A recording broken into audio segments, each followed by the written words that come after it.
I got to the top of journalism, or close to the top, in 9 years. So I went from local journalism, regional papers, local television in London, to national television, to Channel 5 News, and I was a producer on Channel 5 News.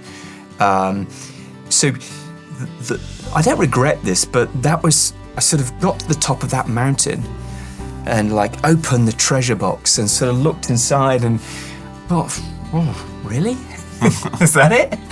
And I just felt a little bit like, I'm not sure I want to do this the rest of my life. This seems slightly empty. The thing that I always keep coming back to about leadership and about resilience and about how do you approach life in a successful way is the people that I see that their life's working for them have this ability to direct their energy and attention to frame situations not in a fantastical way that's not true, but in a way that works for them better. So I think that to me is one definition of leadership. It's the ability to look at difficult and challenging situations and say, okay, I choose to see it this way, and I'm choosing to respond and learn in this way as much as I possibly can. One question is, how do I find the kind of meaning that I've managed to generate for myself through the journey we've just described when I'm not working as much, when I'm a bit more financially secure now, where I'm sort of entering a kind of maybe semi-retired mode? How do I continue to do that? Because quite frankly, retirement scares me a little bit. Hoy Miguel y yo charlamos con Greg Orme, una de las voces más reconocidas de Reino Unido en liderazgo, creatividad y transformación en el mundo corporativo. Nacido en Birmingham, Greg tuvo una trayectoria profesional poco convencional. Empezó como periodista en la televisión británica, pasó por London Business School y terminó construyendo una carrera propia como autor, asesor y conferenciante internacional. Hoy trabaja con líderes y organizaciones de todo el mundo. Fue reconocido por HR Magazine como una de las pensadores más influyentes en el mundo de los recursos humanos y su libro The Human Edge ganó el premio a Mejor Libro de Empresa del año 2020. Pero lo más interesante de Greg no está en sus logros, sino en el camino que hay detrás. El chico de Birmingham, que fue primero de su familia en ir a la universidad, que durante mucho tiempo sintió la necesidad de demostrar que valía y que fue descubriendo a través de éxitos y errores y decisiones difíciles que el verdadero trabajo no era solo construir una carrera brillante, sino construir una vida alineada con quien es realmente. En esta charla hablamos de ambición y reconocimiento, de fracasos y aprendizajes, de propósito, creatividad y de lo que significa entrar en la segunda mitad de la vida con más conciencia, más libertad y más humanidad. Antes de comenzar, los invito a que suscriban al podcast y que activen las notificaciones para estar al tanto de cada episodio nuevo que publiquemos. Ahora sí, bienvenidos. Esta es la historia de Greg. Second Half. Conversaciones auténticas con líderes y profesionales destacados que se atreven a mirar hacia adentro. Creado por Horacio Hurtado y Miguel Gaulan. Greg, welcome to Second Half. I'm delighted to be here. Can't wait. Welcome, Greg. Thanks, Miguel. Tell us where do you come from and how it influenced who you are today. Okay. So I was born in Birmingham, which is the UK's second city. And we lived just south of the city with my mum and dad. I'm the youngest of three siblings. My eldest sister, Cheryl, 7 years older than me, and my middle sister, Carol, 4 years older than me. So by the time I came along, we were pretty comfortable. We lived in a sort of a medium-sized house on a classic British estate, a sort of modern estate. But I was really aware from the start. You're told stories, aren't you, about how your parents grow up? That my mum, in particular, came from quite a poor background. So she had 7 brothers and 1 sister, and they lived in a much smaller house in a little barrio of Birmingham called Tyseley. And at one point, even that large sprawling family were living in the same house, so all the brothers were top and tailing in a bed upstairs. My dad came from a slightly more wealthy family, and his father had started a factory in Moseley, and that factory, which was electroplating, sort of a light manufacturing, was what had got us to a relatively more wealthy position. And from there, when I was born in 1968, my dad started doing better and better. And we sort of kind of probably was quite solidly middle class by the time I hit school age. Was that coming, your mom from a poor background, did that instill a sense of scarcity in you from the beginning, or concerned about wealth and money since you were a kid, or how did it influence? I don't think my parents would recognize that behavior because they were always, saying, but you do pick it up, right? So I feel like a lot of the values that came into our family about making sure that you do look after money, do look after resources, don't take anything for granted. And I sort of don't want to put this the wrong way, but just you're careful in the world. Right. That the world isn't necessarily going to be very nice to you, and not everyone who comes along. That was we were being prepared for a tough world, because that was maybe not as tough for me, but it was being told be tough in this world. And also maybe that's a little bit of a sign of the time. So I was 68, grew up in the 70s, right. Then had my teen years in the 80s, and it was as we know, different attitudes, different world. Absolutely, right. And tell us a great bit of the connection with your sisters. How was a day in the Orme family? Well, I think in a way, I've always felt I had three mothers. My connection. That's nearly all good, right? So my mum is a very big influence in my life. As you're sort of gathering from the way I'm telling this story. She was a very strong woman. She died 11 years ago, 2015. And my sisters, it's that generational gap, just enough. So they had each other for quite some time before I came along. And so they were kind of a bit of a unit, but looked after me, like my mum did. My uncle, once jokingly at a party said, you were... what did he say? He said two things. He said, you were born in Birmingham Accident Hospital. There isn't a Birmingham Accident Hospital. I was bloody poor. And you were sponsored by M&B, which is a brewery. So I'm not sure how much I was planned. Right. But that was never talked about apart from maybe a few jokes. But so my sisters always looked after me. We're still really close. Right. In fact, we go on little holidays together. Oh, nice. So we just went to Bruges and we've been to various other places just to make sure we're connected. Right, very good. Can you elaborate on the influence of your mother and how her passing influenced you? Yeah, that was a big moment. I guess this whole podcast's about the stitches in your tapestry, right? The big moments. And so I was, so that's 15 years ago. So I was in my early 40s. So this, people lose their parents far earlier than that. And you would have thought I might have been quite prepared for it. But what had happened is my mum had breast cancer 13 years before that. Right. And so then she recovered, and then she was a very fit woman, didn't drink a lot, didn't smoke, didn't do any of that. She was on a golf course in November playing golf. She started having symptoms of something wrong, but I think she was the only one that really understood that the cancer had returned. So we didn't even know at Christmas. And then my mum had died by March. Wow. So it was really quick.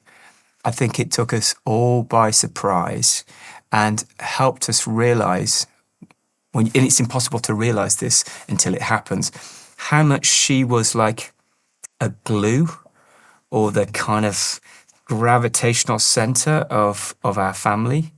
And so when she was suddenly removed, it was quite I think we all struggled in our own ways. My dad, of course, struggled. They'd been together for over 50 years. I was very close to her. My mum had this ability to make all of us feel like we were the special one. I know I was, but it was one of those moments that I didn't realize. I thought, I'll grieve for 6 months, 12 months. I think I grieved for like 5 years, actually. And I'm sort of slightly getting emotional just talking about it now. We're 11 years later, so it's a big moment, as it is for everybody. Right. Yeah.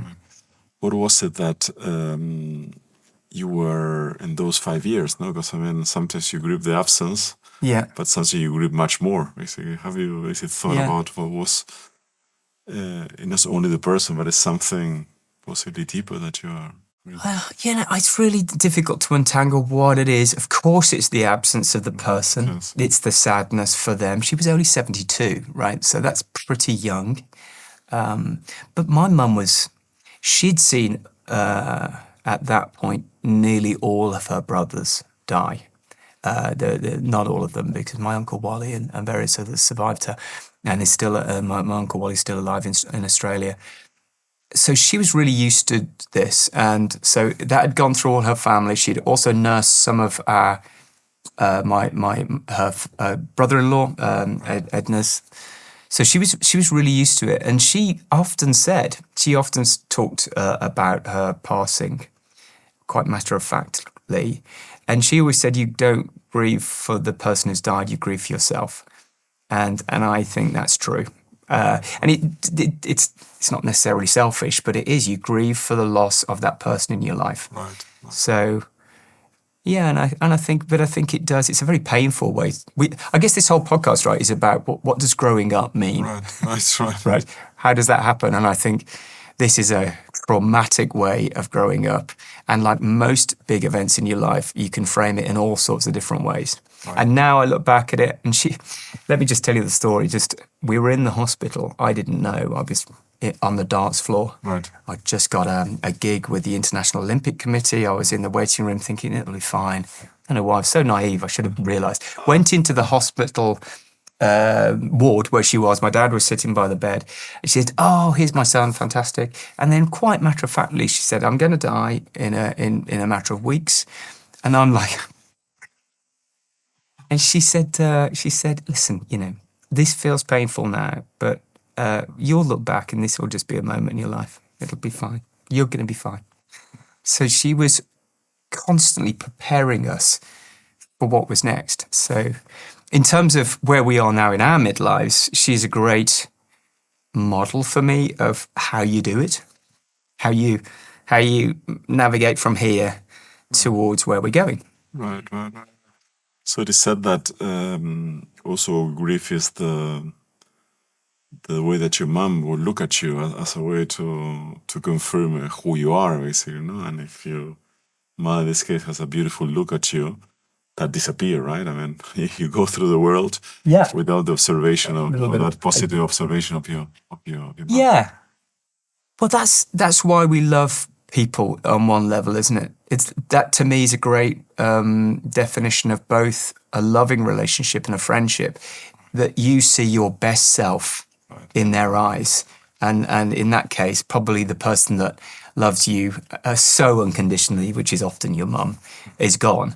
And so in a way, that is part of, I guess, your self-image that is not there anymore. So yeah, that was an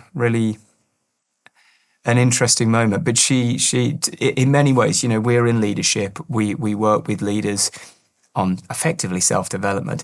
Many of the ideas that we talk about with leaders, she had picked up or knew intuitively. Right. So when I was reading the books and started getting into this career, I was thinking, Mum used to say that. Yeah. Right. Greg, going back to you, becoming an quote-unquote A person was something important for you. I know from previous conversations, sometimes you felt like you were not there, you were more of a B person. You were the first person in your family, I understand, to go to university. Tell us about that journey of, why and how to get to be an A person? Yeah. Well, let me just, because we had a little chat, didn't we, to prepare for this, what A person and B person means to me and why I use that phrase. So if you fast forward from me being born in 68, we get to 79. So I'm going to senior school. And my dad's company actually had sort of done this as these companies don't. But in that period, in the late 70s, early 80s, it started to do really well. So we certainly had the money, and my mum and dad chose to send me to a paid-for, what we call a public school in the UK, which is confusingly a private school. Right. And my sisters had gone to a comprehensive, which is a government but I got that sliding doors moment to go to Solihull School, which was an all-boys school in a fairly wealthy suburb of South Birmingham called Solihull. And it was a really interesting moment because I'd failed my 11 plus, which is how you get into the state-sponsored, what they're called grammar schools. So, I'd gone and the exam is really difficult. I made it difficult and I didn't get through. So that was a moment where because I'd been at the top of the class in this little primary school. So I was considering myself at age 9, 10, 11, pretty smart. Then I failed that exam. I passed the exams to get into Solihull School. And then they streamed us as they did back then. So you went into the C stream, the B stream, and the A stream. No way. And so when you don't know where you're going, it's a little bit like factory farming. It's like you stand in that line. And then, so I kind of figure out I was in the B class. And they label the group like that? Oh, gosh, yeah. Really? Yeah. Wow. Yeah. So these are the high flyers. That's pedagogy. I was in the C class, and some of my good friends who might even watch this podcast were in the C class, and they're not stupid people. But you're going maybe to Oxbridge. C class, well, we're going to help you, but you're not too smart. And B class, well, you're kind of just average, right? Exactly. So, being the sensitive boy I was, I kind of, looking back, took this quite to heart and accepted kind of both fought against and accepted the label. I mean, these smart people, they were all wearing gowns. Like, it was like proper Hogwarts kind of place. They'd told me who I was. So it was really interesting, and I only figured out that what that label had done to me later in life. I mean, it's a pretty minor trauma when you think about it, but it was one of those moments where I was like, oh. So, yeah. So that's basically a great insight, because sometimes we feel that traumas lead our lives or make us make decisions only if they're big traumas, right? And actually, what you call a small trauma can also make you influence you in your decision making. So how did this small trauma influence decisions in the future? In which way? Yeah, was something you should have learned. Well, I think it's really difficult to decipher exactly. It's quite hard to analyze yourself. Right. But I think it did. I think I was then pulling in two directions. I was like a lot of young men. On the outside, I was quite, like confident, almost a swagger to me.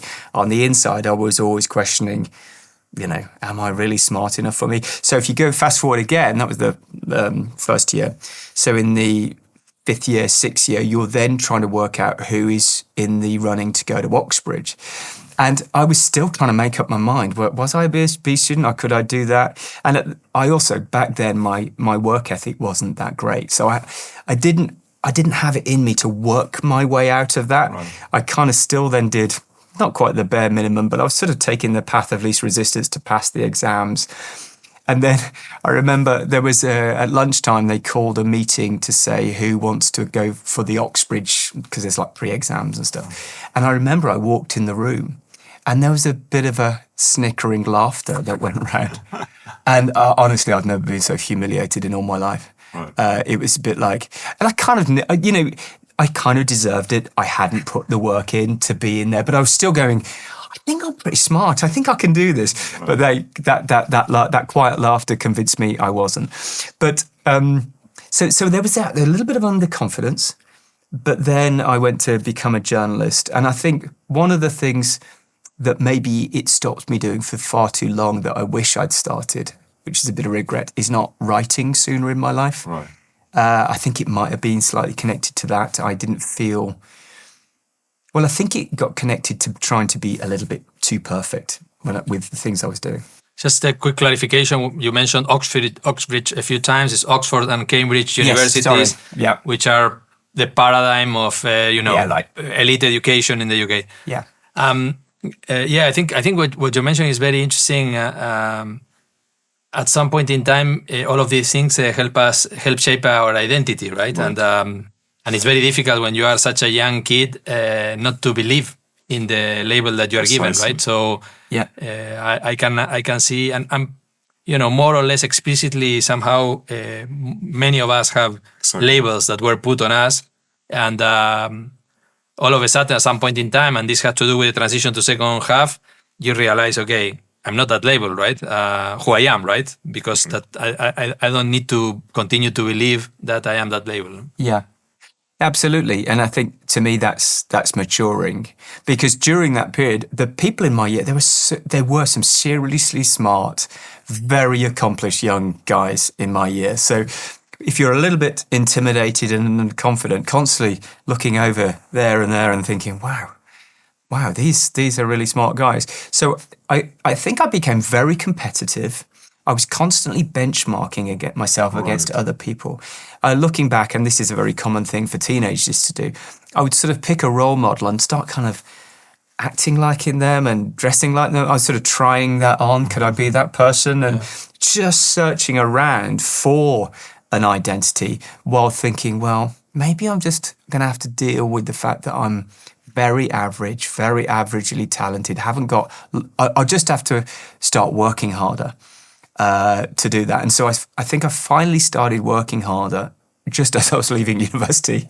And it's so funny that the distinction between that period up to the age of about 21 and afterwards, my work ethic has been completely different. So now I work very, very hard, and I'm less concerned about benchmarking myself externally. And I'm just thinking, well, this is what I've got.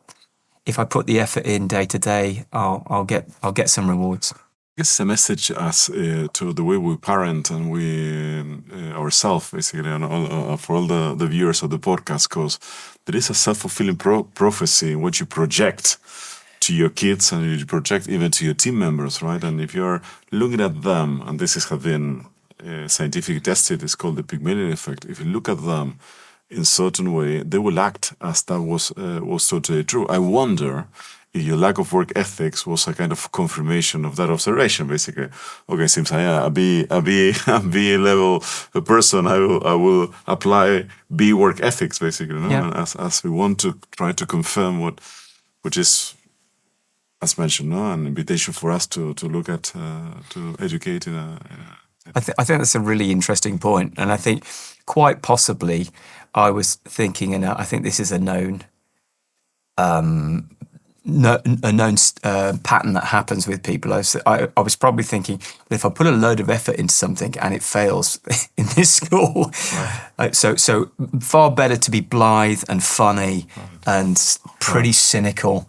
Well, as cynical as a 14-year-old can be, and then just kind of like, I didn't try, so I couldn't. You can't grade me on that. Right. Nothing happened. Right. But having said that, I did take advantage of the school. So I was in school plays, and I did bits and pieces. I loved hiking.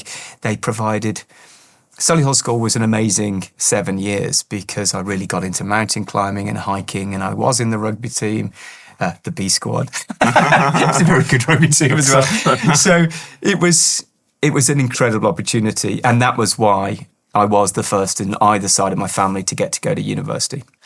And Greg, well, in this quest to let's say enter into the A-level category or becoming more successful, tell us about a specific success, important success in your life that has marked you, and that was let's say a milestone in that quest. Yeah. So obviously I'm a little bit older now, so there's quite a lot to pick from. I've been pretty lucky with my journalism career and working for the BBC, and maybe we'll talk about that before. But I think one of the things that came quite late in my life was writing my second book, The Human Edge. because in many ways, by then I'd stopped this perfectionism. I'd started to realize how good books and how good lives are written, which is you try, you fail a little bit, but you get better. Mm-hmm. And I'd sort of understood that test and learn thing and started to really, truly adopt it. So my first book, The Spark, I kind of think is a pretty good book, and people still write to me and say they enjoy that book. But the second one, I was extremely proud of it. And I just thought, when I sent that to my publisher, Pearson, well, whatever happens to this book, I really like that book. That's great. And then it was entered by my publicist into, as what happens in the publishing world, into a number of awards. And it got into the Business Book Award. And then it was in the year of COVID. It was in the month where the UK closed down. So I was supposed to go down to a black tie do in central London. I thought, oh, well, shall I bother going? It's definitely not going to win. Anyway, that was cancelled, and it was a Facebook Live event. So I'm literally round the dinner table with my sons and my wife, and I was like, well, we might as well put it on to see what happens. It then went on to win its category, and I was like, wow. And there was 250 books in this award.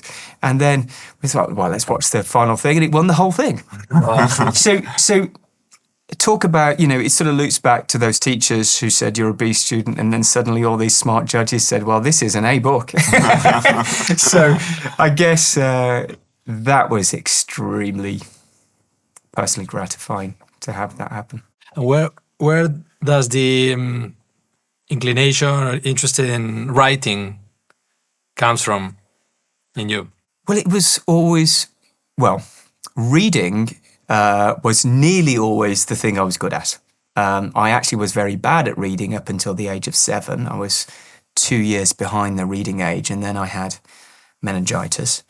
But then after the episode with meningitis, because I'd gone into a coma, my parents read to me. Wow. They read to me for like 2 to 3 days solidly, everything that could come to hand. So I must tell the story because it sort of doesn't make sense without this. So, I was rushed into hospital, Birmingham hospital again, had meningitis, which creates fluid on the brain. I was going into a coma, a couple of lung punctures, which draws the fluid off. My parents were told to read to me to stop me going into a coma. They read and read and read. Literally, they were reading the back of toothpaste boxes and magazines and whatever came to hand.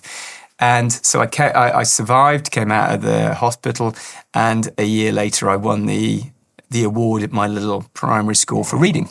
They gave me Last of the Mohicans as a book. Fancy giving Last of the Mohicans by James Fenimore Cooper as the book, which I didn't read again for 10 years because it's really complicated. So that reading has always been something where I can escape fiction, non-fiction. I just read constantly.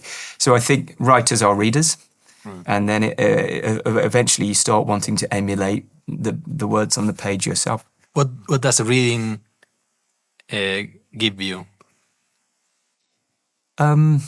Well, so many different things. I mean, fiction for me, which is what I basically read up until the age of about 20, I didn't really read non-fiction books, is I think it's a way to put yourself into different scenarios and different places. It's like traveling in the mind. So I think I know it now because I've studied it. It creates empathy. It's one way you can actually build your own empathy because you are forced to walk in the emotional shoes of others. And so much more than that. But we've all been in stories. They're incredible.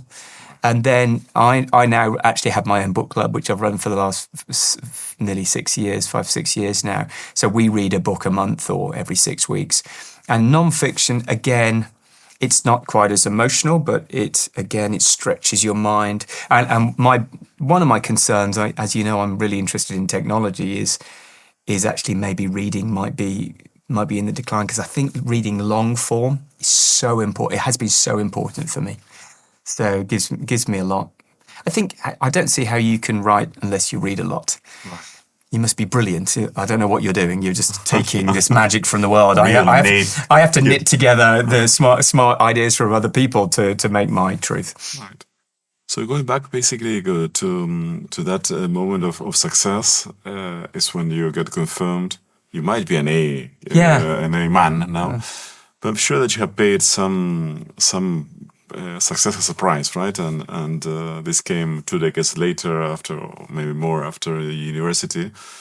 Tell us about that. Share what you feel you need to overdo, basically, to achieve that success or to become that a man, or the prices you have paid in the journey. So what did I do to get there? The things that you have done in this quest for success that you might regret a bit. Tools, for example. Yeah, tools.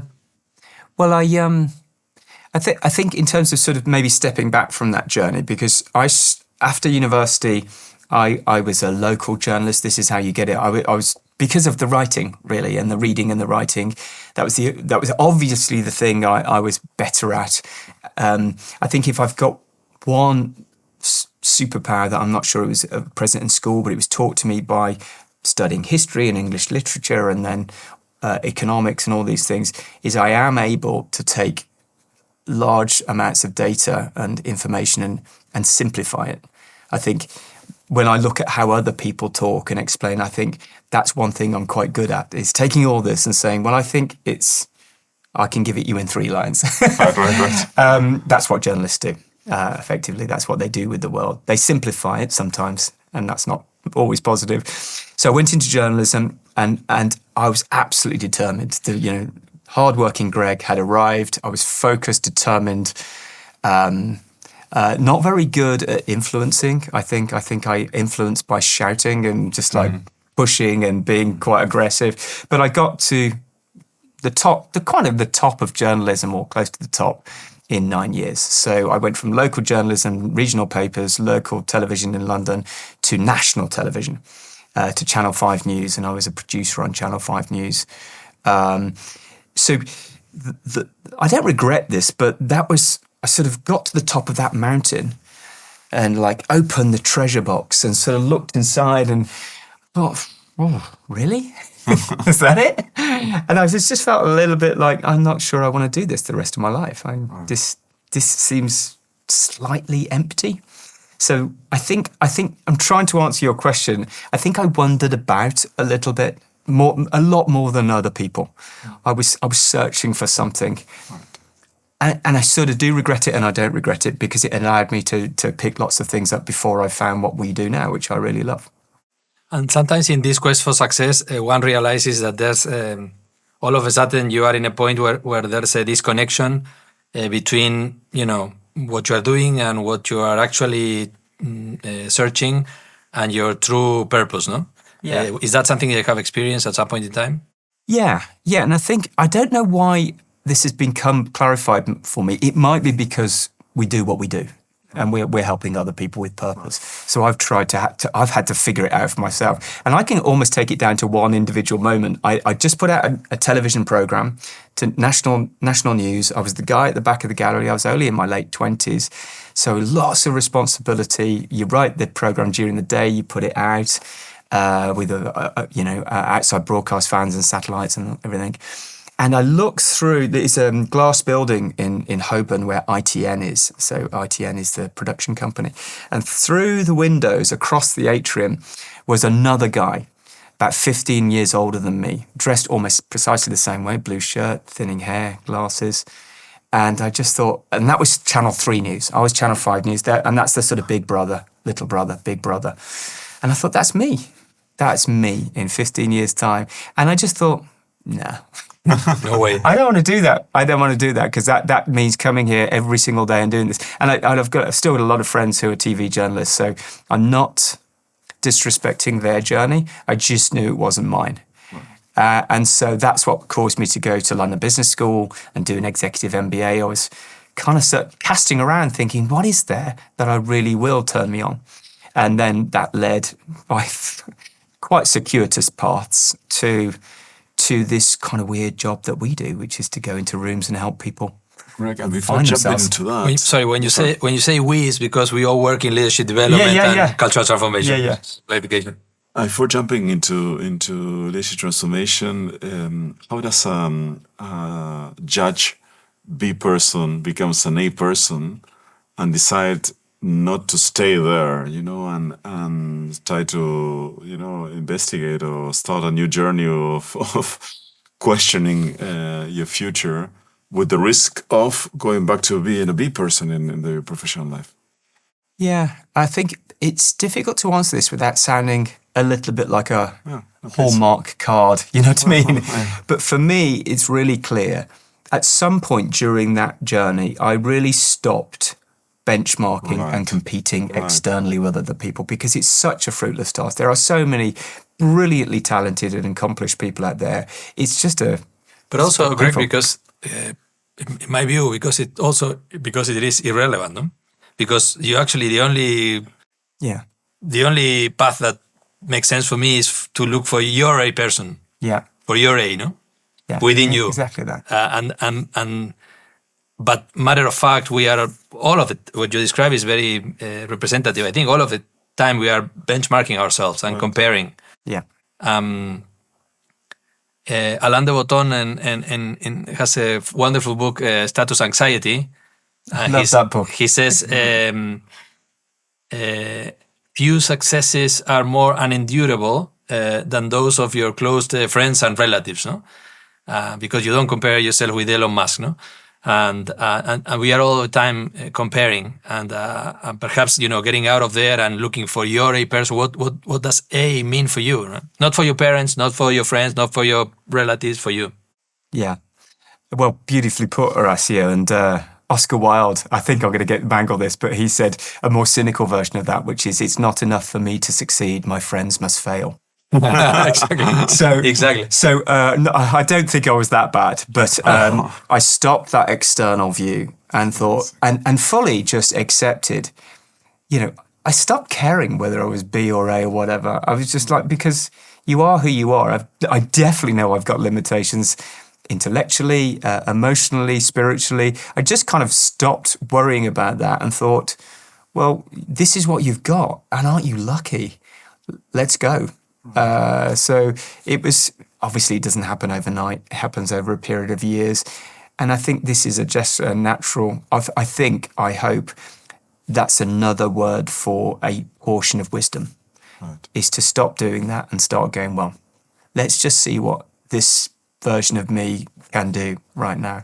It's the total freedom, right? I mean, it's it's a much more free way to live and to think, and a much easier step into fulfillment or flow or happiness, or however you want to sort of label it, when you're feeling energetic. Yeah. Greg, it's interesting what you did about, going to LBS, as you said, looking for something you didn't know what it was, right? But how important it is at some point in life to really open those spaces, to take perspective. You realize that you didn't want to be that guy in 15 years, but you didn't know what you wanted to be in 15 years. So tell us a bit about how this experience of taking some time and taking some perspective influence you or help you shape the next stage of your life. Yeah. Well, it was very formative. I did it as a part-time degree, so I was still working. And I mean, we're talking about the external view and the internal view. The media world, in the UK, we call it the media village. It is quite internal. It's like we exist. Everybody else is on the. You go to a business school and you meet people from the oil companies and infrastructure and automotive, and you realise, oh well, one, they think their industry is the centre, and their industries really are massive. So it just helped me give me a huge amount of perspective. And I think for me, over that period of 2 years, I loved London Business School. I loved what they did. We went and did consultancy in Poland. We went to South Africa and did consultancy. It was an amazing experience, which, by the way, I funded myself. ITN gave £2,000 and I gave the rest. So I really did value it. It revealed for me one of my values, which is I love learning. And it's weird, isn't it? When you start uncovering your own values, you realize, oh, I thought everybody loved this as much as I do. And you realize they don't.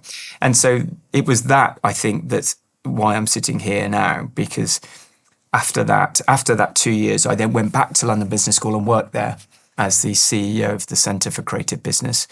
And that was effectively a form of executive education and leadership development. So it was hugely formative, and I learned a huge amount from my peers and the professors.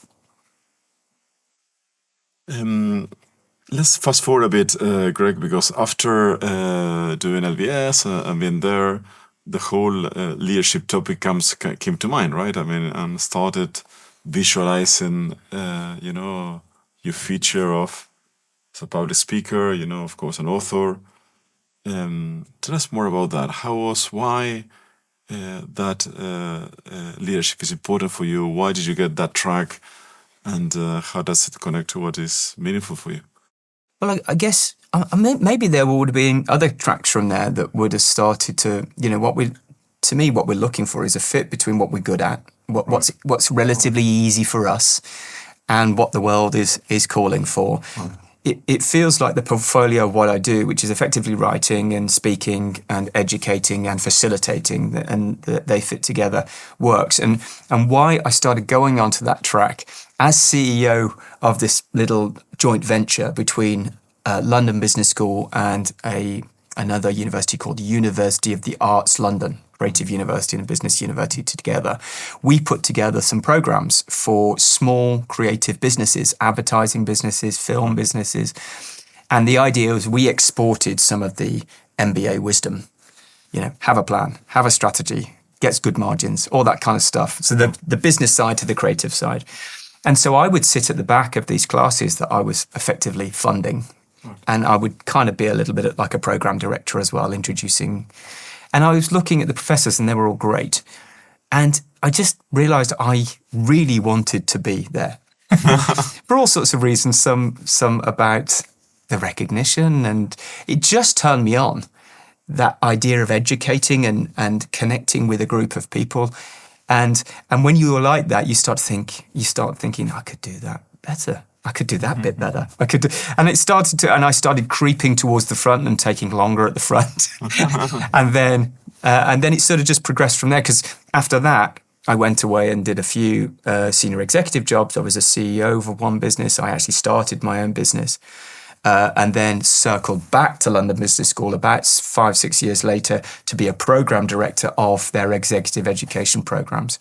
So it kind of like, I experienced leadership, I went back to it, and I've seen it from lots of different sides. What turns you on? It turned me on. What turns you on? What is it? Have you connected to about leadership? You told me. I was looking at them, and it really turned me on. So what did it? I think I have, as one of our, on one of the programs I attended, it wrote my own purpose, and my purpose, to paraphrase, is I think trying to take ideas, simplifying them, and helping to pass them to other people in order so they can kind of really step into their own power and their own energy. And so I think that process, that interaction between groups and individuals, I find really fascinating. When you see someone sort of straighten their shoulders and step up and say, that was really interesting and I think I'm going to do this. I find that, and obviously that's larger than leadership. That is just people's journey. It's the self-development that I find really, really interesting. It's interesting when we look with perspective at your life. Many of us enter into tracks, right? The corporate track, the entrepreneurial track, whatever, and stay there for long.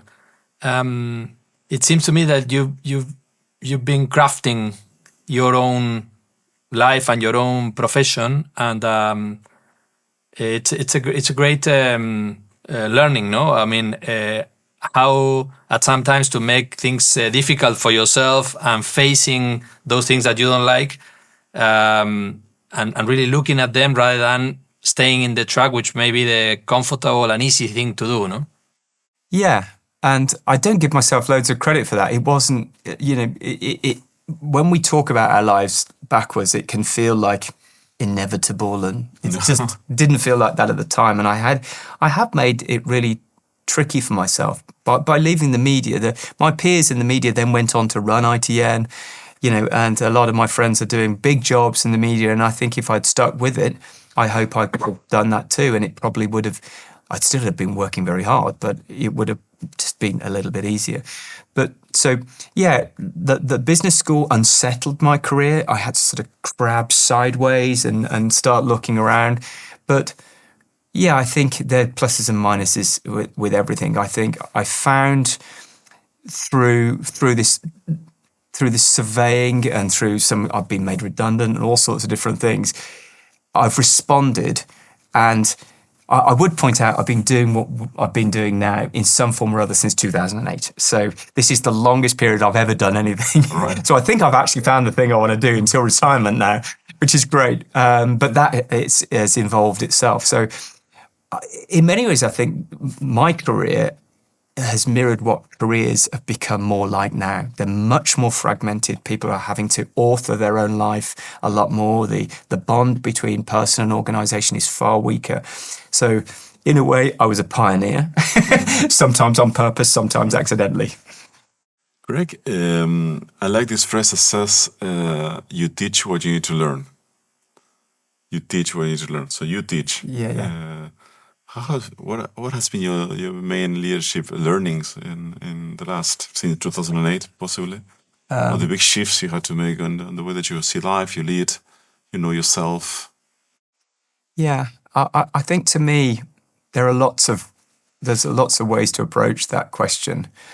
But I think the thing that I always keep coming back to about leadership and about resilience, and about how do you approach life in a successful way, is the people that I see that their life's working for them have this ability to direct their energy and attention, to frame situations not in a